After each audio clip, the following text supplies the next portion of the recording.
Full. या देवी सर्वभूतेषु विद्यारूपेण संस्थिता नमस्तस्यै नमस्तस्यै नमस्तस्यै नमो नमः। पांडुलिपि एवं पुरालिपि अध्ययन विषयक इस कार्यशाला में आप सभी का हम स्वागत करते हैं, अभिनंदन करते हैं। जैसा कि आपको विदित है कि यह कार्यशाला हमारे केंद्रीय संस्कृत विश्वविद्यालय के स्थापना दिवस 15 अक्टूबर 2023 से प्रारंभ हुई है और प्रत्येक शनिवार एवं रविवार ओय 2 से 3 बजे ओय तक ये क्लास हमारी चलती हैं। এটা আছে এর মধ্যে দেখো जिनका মোস্ট माइक खुला है, চমৎকার। घोष जी माइक खुला है, माइक कृपया बंद कर लीजिए और ये रिकॉर्ड हो रहा है। इस कार्यशाला में हम पांडुलिपि एवं प्राचीन लिपियों का নমস্কার দেন। अध्ययन, संपादन आदि विधाओं पर चर्चा कर रहे हैं। हमने अभी तक एक लिपि सीख ली है, ब्राह्मी लिपि, और उसके अभिलेखों को भी हम लोगों ने पढ़ना सीखा, इस प्रकार से उनको डिसाइफर किया जाए ये भी सीखा। और अभी हम नागरी लिपि पढ़ रहे हैं।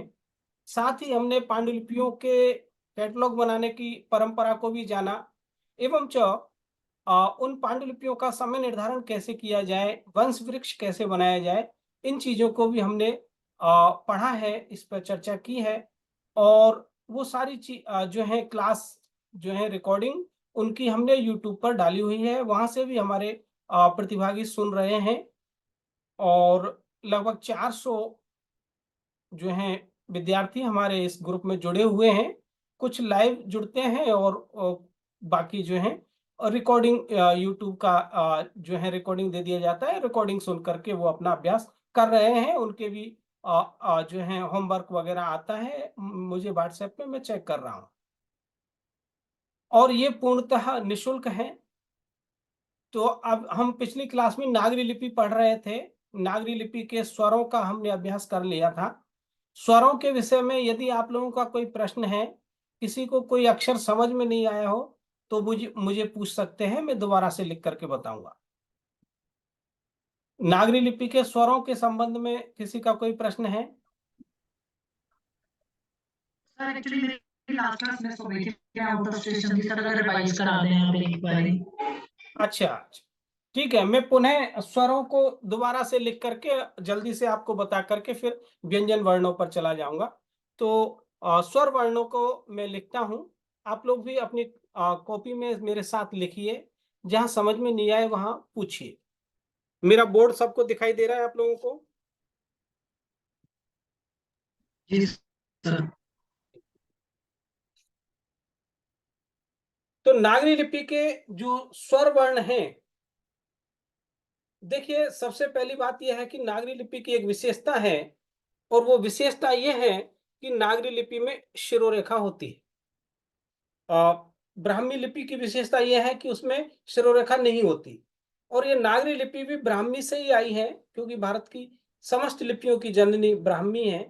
तो नागरी ने भी ब्राह्मी के पैटर्न को फॉलो किया है। जैसे कि लेफ्ट टू राइट लिखना, भारत की सभी लिपियां लेफ्ट टू राइट लिखी हुई हमको मिलती हैं, सिर्फ एक खरोष्टी लिपि है जो कि राइट टू लेफ्ट लिखी हुई मिलती है। और नागरी की विशेषता यह है कि इसमें शिरोरेखा होती है। तो हमें जो भी अक्षर लिखने होंगे वो शिरोरेखा बना करके हम लोग लिखेंगे। जैसे कि हमें अ लिखना है, तो पहले एक शिरोरेखा बनाएंगे। मेरा ये बोर्ड दिखाई दे रहा है आप लोगों को? जी। तो शिरोरेखा जी बनाते सर। समय अर्थात अक्षर की शिरोरेखा बनानी है, यानी एक स्लीपिंग लाइन। और जहां राइट साइड में लेफ्ट से राइट में गए, स्लीपिंग लाइन बनाई। और राइट साइड में जहां ये स्लीपिंग लाइन का एंड हो रहा है, यहां से नीचे की ओर एक स्टैंडिंग लाइन लाएंगे, ऐसे अ बनाने के लिए। और इसमें एक हम ऐसा प जैसा जोड़ेंगे, देवनागरी लिपि का प जैसे, एक प्रकार से देवनागरी लिपि का प बना लीजिए। और इसको प से प्र कर दीजिए, एक नीचे से ऐसा लेफ्ट साइड में एक रेखा और खींचिए, चंद्र अर्ध चंद्र बिंदु जैसा। और प का जो ये हिस्सा है, यहाँ पे एक आधा तौ जैसा बनाइए। ऐसा, और दूसरा ऐसा, इस प्रकार से एक सेकंड। ये हो जाएगा आपका नागरी लिपि का अ। मैं इसके ऊपर अ लिख देता हूं, ये है अ।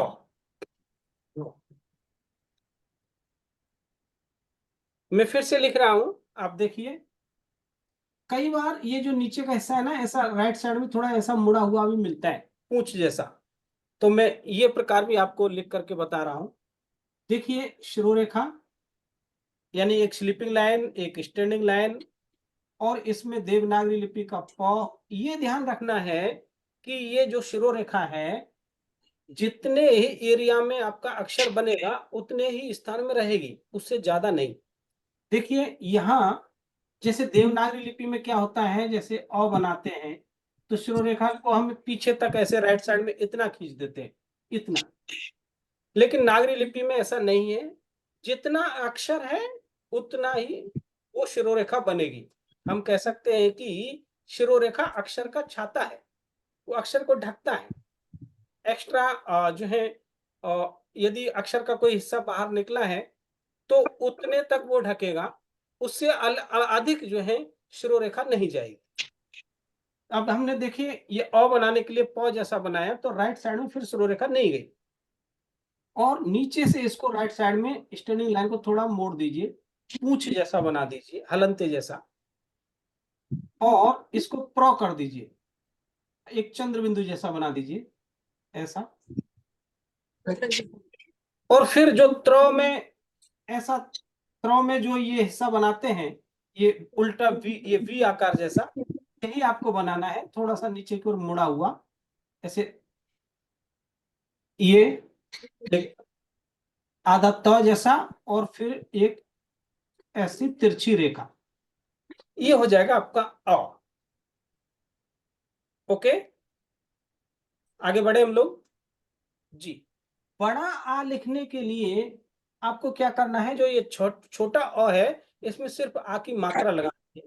और आ की मात्रा कैसी होगी, एक स्लीपिंग लाइन और एक स्टैंडिंग लाइन, ऐसी, यानी 7 नंबर जैसी।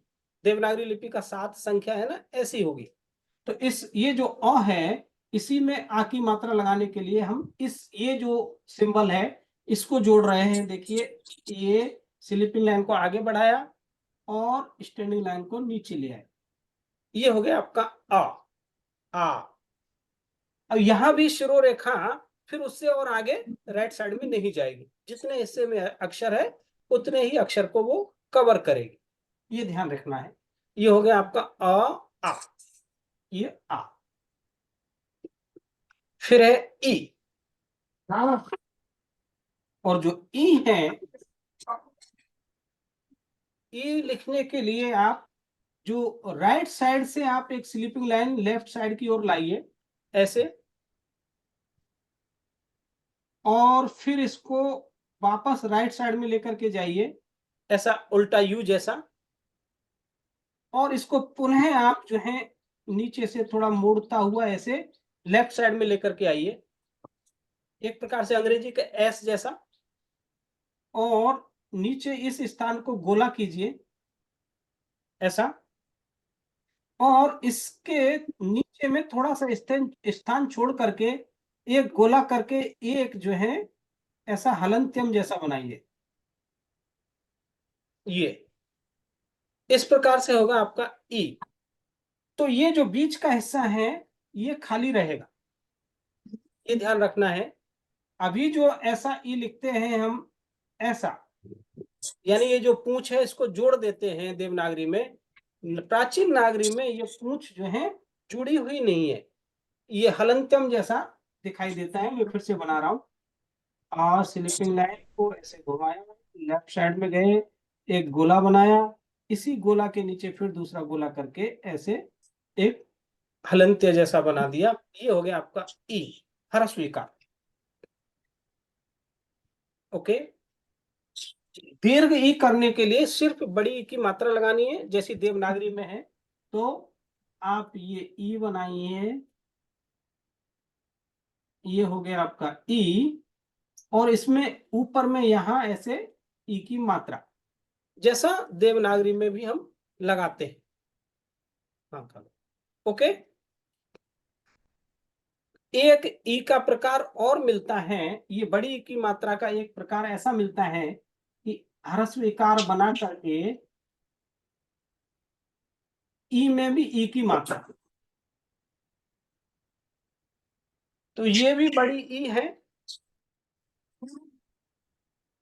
एक ह्रस्व विकार हमको और प्राचीन स्वरूप भी ह्रस्व विकार का मिलता है, वो भी ध्यान में रखिएगा। वो ऐसा है, एक डॉट, दूसरा डॉट और तीसरा नीचे एक डॉट, ये ब्राह्मी लिपि का ई है। जिन लोगों ने ब्राह्मी पढ़ी होगी वो इसको समझ गए होंगे, ठीक है। नागरी लिपि में क्या होता है, सेम इसी ब्राह्मी के ई को फॉलो करते हुए अक्षर बनाया गया, सिर्फ लेफ्ट साइड में एक ऊपर में ऐसा पताका जैसा ऐसा लगा दिया जाता है, तो ये ह्रस्व विकार है। और ये ह्रस्व विकार आपको प्राचीनतम स्वरूप में मिलेगा, ब्राह्मी से आया है। 9वीं 8वीं या 12वीं 13वीं शताब्दी तक की पांडुलिपियों में ऐसा ई मिलेगा। कई बार इन कुछ अक्षरों के आधार पर भी हम पांडुलिपियों का समय निर्धारण करने में थोड़ी सी हमको सुविधा मिल जाती है।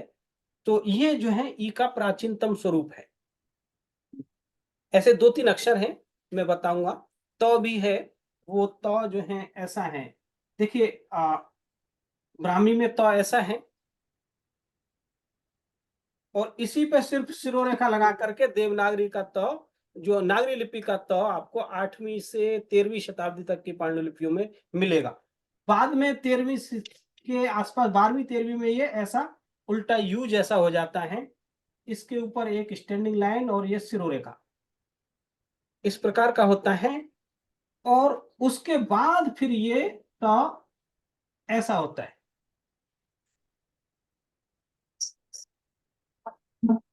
तो यदि ऐसा त, ये 2 प्रकार का त मिले तो आप अवश्य जो है 12वीं 13वीं शताब्दी या 13वीं शताब्दी से पहले की आपका अक्षर होगा। ऐसे कुछ अग्र मात्राएं मिले, मात्राएं मिले, जिनका माइक खुला है, कृपया माइक बंद कर लें। तो अक्षरों की आकृति थोड़ी सी भिन्न हो तो हम उसके आधार पर भी जो है समय का निर्धारण करने में हमको सुविधा रहती है। ओके, तो दीर्घ ई हो गया। माइक खुला हुआ है किसी का, माइक बंद कर लीजिए। इसका माइक खुला है।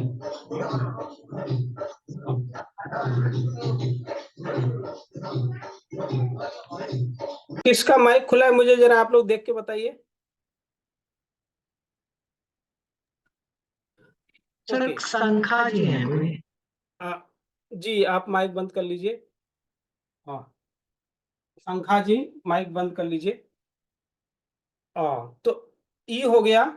फिर है ऊ,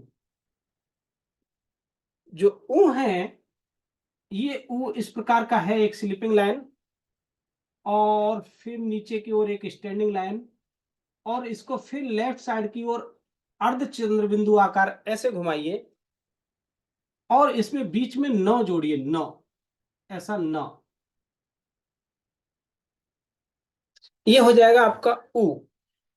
अब जिन लोगों को यदि वो ये प्राचीन लिपि जिन्होंने नहीं पढ़ी है और वो डायरेक्ट कोई पांडुलिपि लेकर के जब संपादन करने बैठते हैं देवनागरी के ज्ञान के आधार पर, तब उनको जो है ये ऊ परेशान करता है, ये नौ का भ्रम करता है। ओके, और जो है दीर्घ ऊ करने के लिए आपको क्या करना है, ऊ बनाइए, ये ऊ हो गया, और इसमें ऊ की मात्रा लगानी है। ऊ की मात्रा पृष्ठ मात्रा, अर्थात ऐसे पीछे में ऊ की मात्रा लगा दीजिए, ऐसे राइट साइड में। अब देखिए राइट साइड में जब मात्रा आ गई अक्षर में, तो हमें इसकी सिरोरेखा को भी बढ़ाना पड़ेगा, क्योंकि सिरोरेखा उस अक्षर का छाता है। तो इस हिस्से को ढकने के लिए अब इसकी सिरोरेखा को राइट साइड में थोड़ी सी और बढ़ा दीजिए, ये हो जाएगा आपका दीर्घ ऊ। ओके,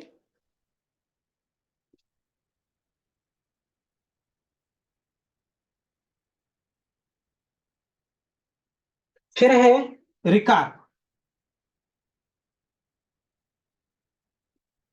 रिकार जो है इस प्रकार से होगा, एक स्लीपिंग लाइन और इसमें बीच में एक छोटी सी स्टैंडिंग लाइन खींचिए इतना सा, और यहां पे इसमें रस्सी जैसा जोड़िए, ऐसा इतना करके फिर आपको ये जो बीच का हिस्सा है यहां से फिर एक और राइट साइड में स्लीपिंग लाइन लेकर के जाइए, इसको नीचे मोड़ करके लाइए और आधे हिस्से में जा करके यहां से फिर इसको राइट साइड में ऐसा ट जैसा जोड़िए इसमें। ये होगा आपका रिकार। मैं फिर से लिख रहा हूं,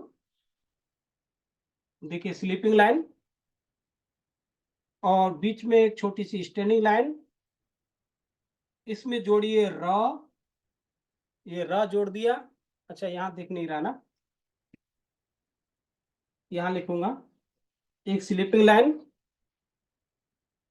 बीच में एक छोटी सी स्टैंडिंग लाइन, इसमें ये जोड़िए ऐसा, और इसी हिस्से से जहां से जोड़ा था ना, वहां से राइट साइड में फिर एक स्टैंडिंग लाइन खींचिए और ये स्लीपिंग लाइन ला करके उसको नीचे की ओर लाइए और राइट साइड में इसमें ऐसा ट जैसा जोड़िए। या फिर ये रिकार का ये हिस्सा है, मात्रा जो है हम जैसे क्रू लिखते हैं ना, कॉम में रिकार की मात्रा ऐसे लगाते हैं, अर्थात ये रिकार का जो है ये सिंबल है, यही रिकार वाला सिंबल, देवनागरी के रिकार वाला सिंबल यहां जोड़ सकते हैं आप।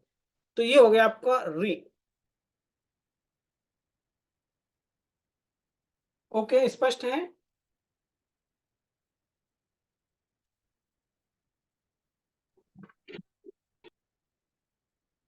दीर्घ री करने के लिए आपको सिर्फ उसे, जो हमने एक रिकार की मात्रा लगाई है उसको डबल कर देना है, दीर्घ रिकार हो जाएगा। देखिए स्लीपिंग लाइन, एक छोटी सी स्टैंडिंग लाइन, इसमें एक जैसा बनाया और इस जगह से इसको एक स्लीपिंग लाइन राइट साइड में ले जाकर के नीचे की ओर लाए और इसमें रिकार की मात्रा लगाई ऐसा। ये तो ह्रस्व रिकार हो गया। दीर्घ करना है, डबल करना है, इस मात्रा को डबल कर दीजिए ये, तो ये हो गया आपका दीर्घ री।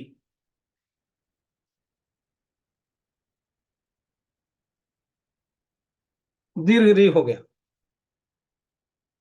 ओके, आगे बढ़ते हैं। लू,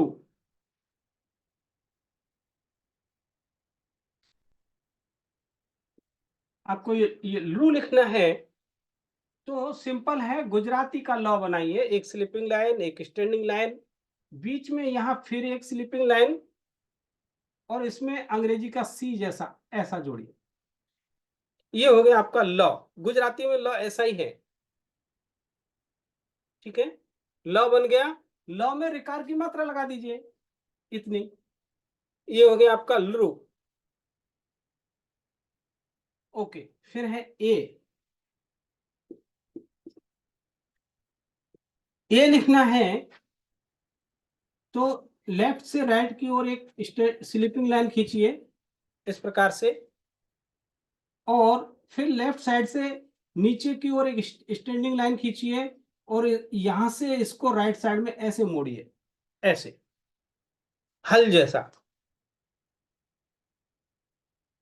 फिर ऊपर में जो राइट साइड में जो हमारी स्लीपिंग लाइन थी, यहां से फिर भी एक नीचे की ओर स्टैंडिंग लाइन लाइए आधे हिस्से तक और इसको लेफ्ट साइड में ऐसे मोड़िए। ये हो जाएगा आपका ए। दूसरा प्रकार से ऐसे भी लिख सकते हैं, एक स्लीपिंग लाइन, आगे से एक स्टैंडिंग लाइन खींची और उसको ऐसे मोड़ दिया राइट साइड में, और ऊपर का जो स्लीपिंग लाइन है वहां से एक स्टैंडिंग लाइन खींच करके उसको लेफ्ट साइड में मोड़ दिया। ये हो जाएगा आपका ए। ओके,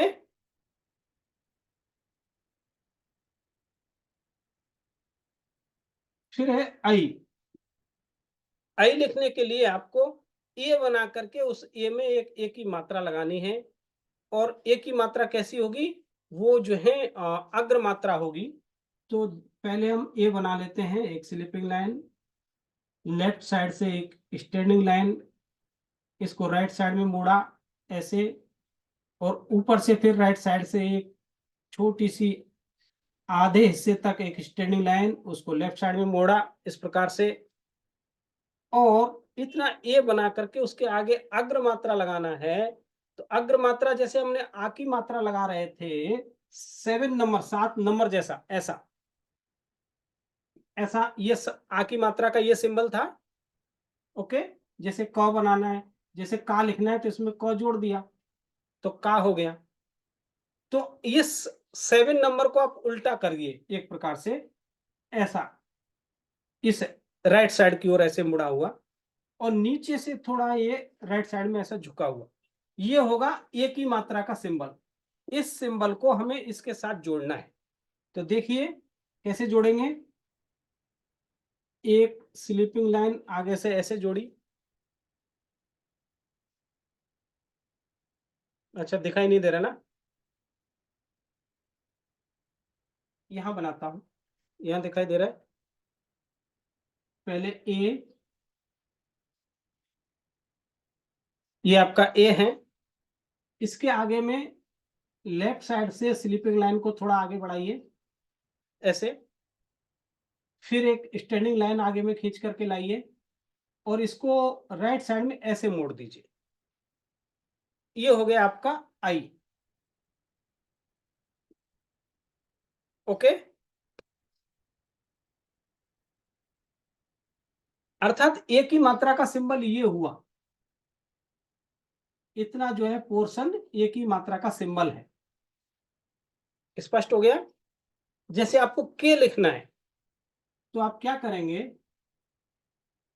क में ए की मात्रा लगाना है, तो क बनाइए, ये हो गया क, और इस क में एक ए की मात्रा जोड़ देना है। तो यहां से लेफ्ट साइड से एक स्टैंडिंग लाइन, स्टैंडिंग लाइन को नीचे से राइट साइड में ऐसे मोड़ दीजिए, और ऊपर से सिरोरेखा के साथ इसको जोड़ दीजिए ऐसा। ये हो गया आपका के। ओके, तो क में ए की मात्रा, किसी भी अक्षर में आपको ए की मात्रा लगानी है, अगर इसको अग्र मात्रा कहते हैं, तो अक्षर के आगे आप इस प्रकार से लगा सकते हैं। ओके, ए आई हो गया, अब है ओ, और जो ओ है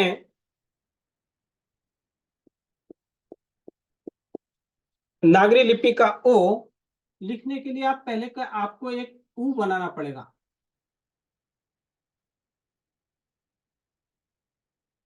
ये क्या हुआ, कौन सा अक्षर है, और ऊ, ऊ छोटा। यहाँ ऊ के ऊपर में एक स्टैंडिंग लाइन लगाइए इस प्रकार से ऐसे, तो ये हो जाएगा आपका ओ। ओके, जैन परंपरा के सर जो अनुसार ये ऊ है ना, ये जैन, हाँ सर, जैन धर्म परंपरा में नमोकार मंत्र में ऐसा ही ये इनका ओम यही है। जी, तो ये जो दरअसल ये अक्षर जैन नागरी का ही है। नागरी और जैन नागरी दोनों के अक्षर एक दूसरे में ऐसे मिले हुए हैं कि जो है प्रत में, एक ही प्रत में हमको दोनों लिपियां देखने को मिल जाती हैं। कुछ अक्षर नागरी के लिखे हुए होते हैं, कुछ जैन नागरी के लिखे हुए होते हैं। ये जैन नागरी का ओ है, और जैन देरासर में आप देखेंगे ओम जो है ऐसे लिखा होगा। इसको थोड़ा सजाने के लिए राइट साइड से ऊपर से थोड़ा सा ऐसे मोड़ देंगे, और यहाँ पे एक चंद्र बिंदु बना देंगे। ये हो गया आपका ओम। और फिर सुंदर बनाने के लिए इसको ऐसा, और तो तीन जी ऐसा कर देते हैं, ऐसा। हाँ, कोई कुछ बोल रहा है क्या। अब ये हो गया आपका ओम।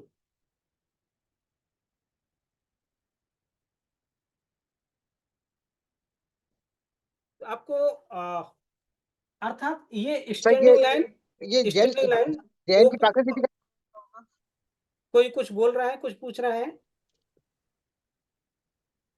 हाँ सर, मैं विवेक करके पूछ रहा था कि ये प्राकृत भाषा में जो जैनों के द्वारा जो लिखा जाता है ओम, वैसा है ये? जी जी जी, ये दरअसल 7वीं 8वीं शताब्दी में बल्लवीपुर में जो बल्लवी वाचना हुई देवर्षि गणित क्षमा श्रवण जी के निर्देशन में, उस समय इस अक्षर का निर्माण हुआ है। ओके ओके जी। जी, तो ये हाँ हो गया आपका। अभी हमारी 10 मिनट बाद हमारी क्लास ये एंड हो जाएगी, ऐसा मैसेज आया है। तो 10 मिनट तक हम जितना हो सके हम कोशिश करते हैं। तो वो हो गया। सर, हम कखा कहानी पढ़ पाएंगे? हाँ, वो भी पढ़ेंगे, पढ़ेंगे। आओ, देखिए, औ करने के लिए पहले फिर से वही ऊ बनाइए। ये ऊ बनाया, और इसमें एक पीछे में एक स्लीपिंग लाइन बीच में जोड़िए और स्टैंडिंग लाइन लगा दीजिए, ऐसे। ये हो जाता है औ। अब यहाँ बीच का जो हिस्सा है ये खाली रहेगा, यहां सिरोरेखा नहीं होगी। ओके, अगर यहाँ सिरोरेखा, ये सिरोरेखा इस स्थान पर तो होगी, तो समझ लीजिए कि 18वीं शताब्दी के बाद का है। और उससे पहले के अगर किसी अक्षर में ऐसे सिरोरेखा ये औ में लगी हो, तो मान लीजिए इस अक्षर को डिलीट कर दिया है। ओके, तो औ में शिरोरेखा नहीं होती, ये ध्यान रखना है। जिन अक्षरों में शिरोरेखा नहीं होती है, उन पर, उनको डिलीट करने के लिए वो लोग लिपिका क्या करते हैं, उसके ऊपर शिरोरेखा लगा देंगे। क्योंकि उस समय तो जब एक बार अक्षर लिख गया तो उसको मिटाना बड़ा मुश्किल है। तो मिटाने के लिए उन्होंने कुछ टेक्निक यूज किए थे, जिसमें अक्षर में सिरोरे, जो बिना सिरोरेखा वाला अक्षर है उस पर सिरोरेखा लगा देने से उसको डिलीट मान लिया जाएगा, या फिर शिरोरेखा किसी अक्षर की सिर्फ मिटा देने से जो है उसको डिलीट, जैसे क है, ये क है, क को डिलीट करना है, एक बार लिख गया, उनके पास कंप्यूटर तो है नहीं कि कंट्रोल डी मारा और डिलीट हो गया।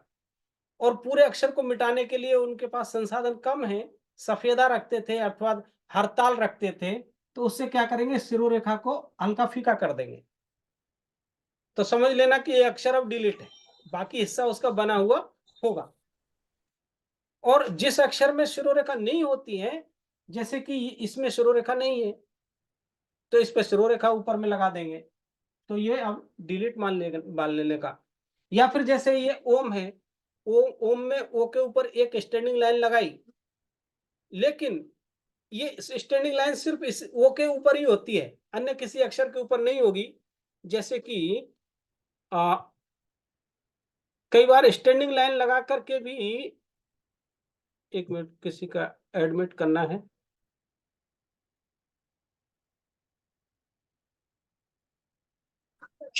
जैसे ये क है, इसको डिलीट करना है, इसके ऊपर 2 स्टैंडिंग लाइन खींच दीजिए, तो ये अक्षर डिलीट हो जाएगा। ऐसा भी हमें पांडुलिपियों में संशोधन की हुई प्रतों में ऐसे चिन्ह मिलते हैं। ओके, सिर्फ ओ पर ही एक स्टैंडिंग लाइन होती है। ओके, तो ये हो गया आपका औ, औ और अंग। मैं थोड़ा जल्दी लिख देता हूं। अंग अर्थात अ बनाइए, ये अ हो गया, और उसके ऊपर एक अनुस्वार लगा दीजिए। एक तो ऐसा मिलता है, दूसरा ऐसा भी मिलता है, ये अ, और राइट साइड में एक स्लीपिंग लाइन खींच करके यहां अनुस्वार।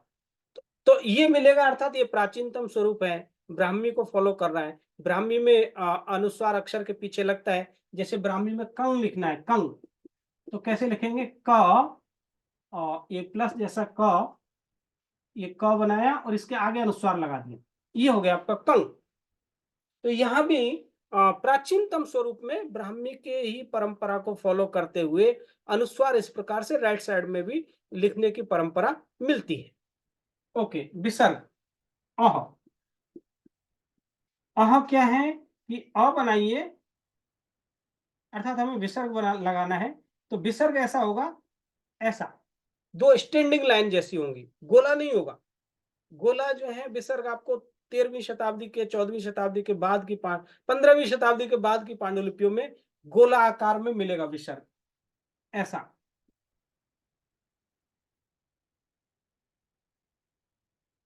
ऐसा वाला तो आपको 16वीं के बाद मिलेगा। उससे पहले विसर्ग इस प्रकार का नागरी लिपि में 2 स्टैंडिंग लाइन जैसा, लेकिन बीच में, दोनों के बीच में स्पेस है। ओके, ये कई बार हमको फुल स्टॉप अथवा अथवा आ की मात्रा का भ्रम करता है, लेकिन आ की मात्रा होगी सर एक तो बार फिर से शिरोरेखा लिख के के बताएंगे? साथ। क्या? फिर से लिख के बताऊं? एक बार फिर से लिख के बताइए, मुझे समझ में नहीं आया। जी देखिए, अह विसर्ग जो है, अह लिखना है, आप अ बनाइए, ये हो गया आपका अ, और विसर्ग ऐसा स्टैंडिंग लाइन जैसा, ऐसा गोला नहीं। तो ये कभी कभी हमको आ की मात्रा का भ्रम कर देता है, लेकिन आ की मात्रा होगी तो शिरोरेखा के साथ जुड़ी हुई होनी चाहिए। आ होगा तो ऐसा होना चाहिए था, ये अ, और ये इस प्रकार से उसकी शिरोरेखा के साथ स्टैंडिंग लाइन होगी, तब आ होगा। ये हो गया आपका आ। ओके, लेकिन विसर्ग शिरोरेखा से जुड़ा हुआ नहीं है। अब दूसरा भ्रम क्या करेगा कि फुल स्टॉप का भ्रम कर सकता है, लेकिन फुल स्टॉप होगा तो ये शिरोरेखा नहीं होगी और बीच से जुड़ा हुआ होगा, ऐसा। और ऐसे भी प्राचीन नागरी में फुल स्टॉप के लिए दो स्टैंडिंग लाइन का खींचने की परंपरा है। ऐसा होगा, ऐसा 2 लंबी लाइनें होंगी और अक्षर के सिरोरेखा के साथ जुड़ी हुई नहीं होंगी। ओके, तो ये हमारे स्वर वर्ण हो गए। कुछ व्यंजन वर्ण में करा देता हूं आप लोगों को, कम से कम कवर्ग तो हो ही जाए, 3 मिनट हमारे पास है। स्वर वर्ण सबको क्लियर हो गए? स्वरों के संबंध में किसी का कोई जी प्रश्न सर। नहीं है ना?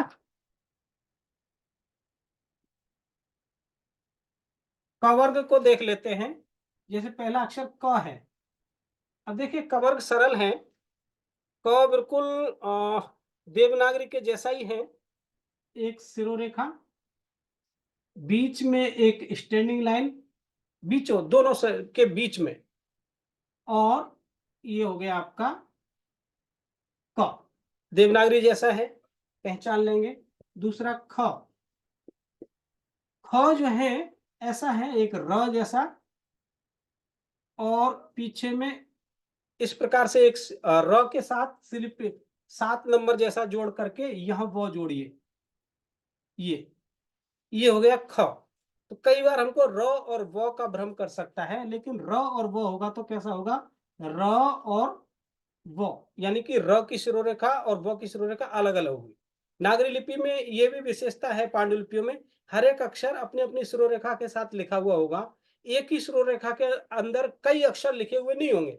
जैसा देवनागरी में पूरा शब्द की एक शिरोरेखा होती है, वैसा नागरी में नहीं। नागरी में हर एक अक्षर का अपना अपना शिरोरेखा है। वो एक ही शिरोरेखा के नीचे पूरा शब्द नहीं लिखते हैं। इसीलिए हमको पांडुलिपियों को डिसाइफर करते समय समस्या होती है। यदि भाषा का या व्याकरण का ज्ञान ना हो तो वो शब्दों का जो है निर्णय कर पाना थोड़ा कठिन हो जाता है।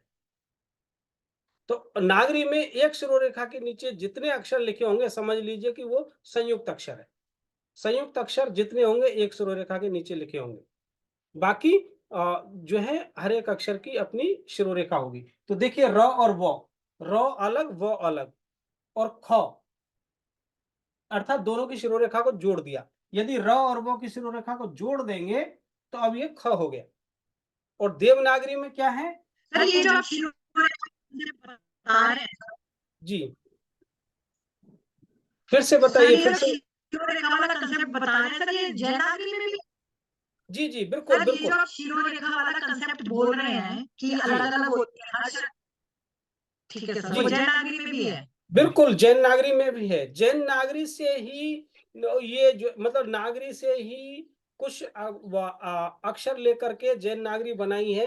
कुछ संयुक्त अक्षर जो है जैन नागरी के अलग से निर्मित किए गए हैं। तो ये दोनों बहनें हैं, नागरी और जैन नागरी।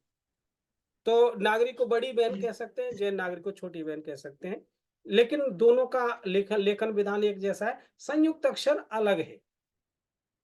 ओके, तो ये हो गया आपका ख।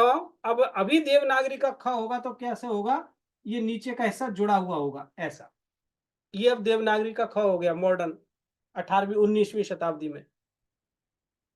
ओके, ख, एक ख और मिलता है ऐसा मूर्धन्य ष जैसा, ऐसा। ये मूर्धन्य